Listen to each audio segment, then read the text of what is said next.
At a recent training session, we caught up with fans' favourite Darren Baker, who recently announced his move into coaching. We asked Darren what his new role is all about and heard about some of his best memories playing for the Sports. Congratulations, Darren, on your move into coaching, but are you going to miss the cut and thrust of playing?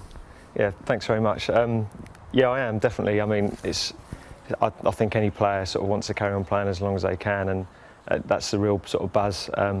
Playing was so good, playing for so long, but obviously things come to an end, so I'm not sort of overly missing it, if you know what I mean. So yeah. So I mean, you said that you've been playing for quite a while. You've got actually a terrific track record down here at the Borough, and you've been here during some of the great times. Looking back, what's been your most memorable moment as a player? Yeah, there's been some good times and bad times, but obviously there's been some really good times. We had the FA Cup games down here against Oxford, where we played the game down here first and got the replay.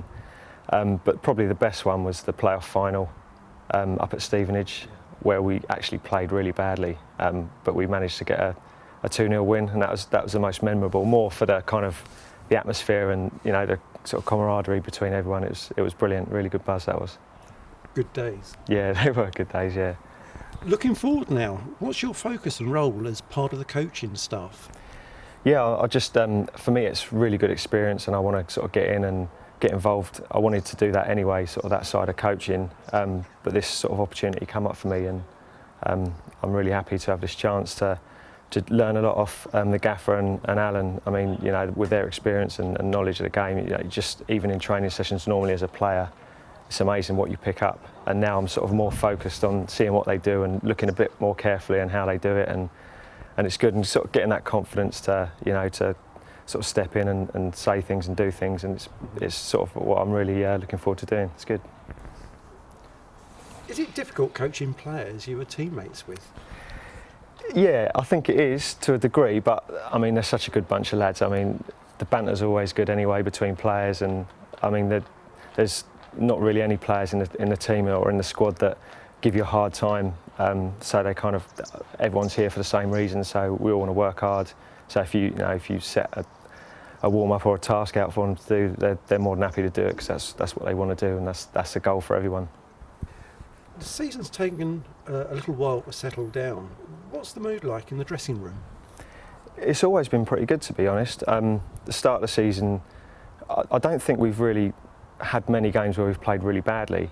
Even if when we went on a sort of bad run, it was like fine lines between winning and losing, and conceding late goals, and all the time that we were playing well.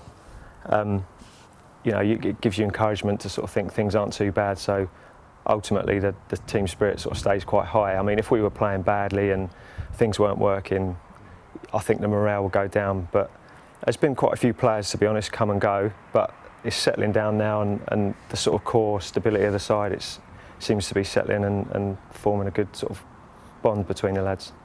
That sounds great. Do you feel the team is converting its efforts at training into matchday performances now that you can look at it from a coaching point of view?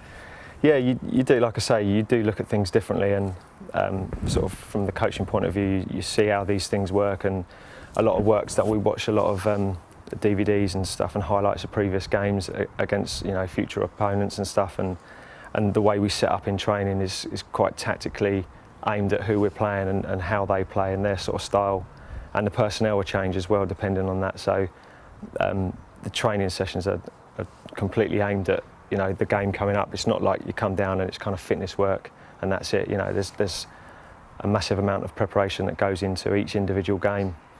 And you can notice that more and more sort of from the side as a coach. Tell us a little bit more about the preparation, because a lot of people don't realise how much effort does go into it. Well, for one, we've got Helder, who spends hours and hours and hours, doing DVD analysis and stats and stuff like that. And he gives Alan and the gaffer the information that they need to work on, and they're always watching games and obviously knowledgeable about who we got.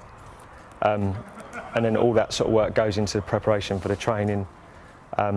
And like I say, depending on how they play their formation, whether they got big lads, quick lads, however they set up as a diamond or a flat four, in midfield. You know, we kind of like work on that, but you know, forgetting all that, at the end of the day, you've got to play to your strengths, and I think that's the main thing. And the confidence amongst the lads is always sort of, we want to play how we play, regardless really of how the opponents sort of look at it. So everything's geared up to who we're playing, but we got to have the confidence, you know, how we play as well. So it's a good mix really.